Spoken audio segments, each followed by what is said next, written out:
राजकोट के TRP zone मामले में एक तरफ जहां विपक्ष गुजरात की बीजेपी सरकार के साथ ही पीएम मोदी को भी घेर रहा है, तो वहीं अब बीजेपी के सांसद ने खुद ही बीजेपी की पोल खोल दी है। बीजेपी के सांसद ने ही राज्य में भ्रष्टाचार की बात कही है। बीजेपी सांसद ने गुजरात सरकार को लेकर कई और खुलासे भी किए हैं। तो क्या है पूरा मामला, देखिए ये रिपोर्ट।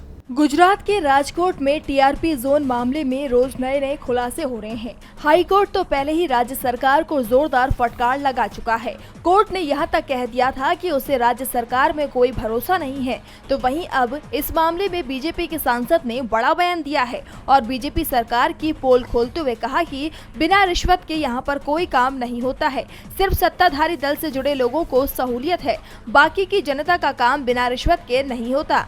बीजेपी के राज्यसभा सांसद और मारुति कोरियर के मालिक राम मोकरिया ने कहा कि मैंने भी फायर एनओसी के लिए डिप्टी फायर ऑफिसर को 70,000 रुपए की रिश्वत दी थी। ये मामला 5 साल पुराना है, तब मैं बीजेपी का सांसद नहीं था, मैं बिजनेसमैन हूँ और 70,000 रुपए देने के बाद भी फायर एनओसी नहीं ले पाया था। इसके बाद जब मैं सांसद बन गया तो फिर मैंने टेलीफोन किया तो फायर ऑफिसर को शायद गलती का एहसास हो गया। इसके बाद उसने 70,000 रुपए लौटा दिए, लेकिन 70,000 रुपए लौटाने के बाद भी मामला अटका हुआ था। मोकरिया ने आरोप लगाया कि भ्रष्ट अधिकारी किसी को नहीं छोड़ते हैं। जिस प्रोजेक्ट से लोगों की जिंदगी भी जुड़ी होती है वहां पर भी ये अपनी नजर गड़ाए रहते हैं। उन्होंने दावा किया कि राजकोट के अधिकारी बीते 10 वर्षों में भ्रष्टाचार में लिप्त हैं। वहीं बीजेपी सांसद के इस खुलासे के बाद से विपक्ष अब ये सवाल कर रहा है कि क्या हुआ मोदी के ना खाऊंगा और ना खाने दूंगा नारे का। अब जब मोदी के गढ़ कहे जाने वाले गुजरात में ही भ्रष्टाचार हो रहा है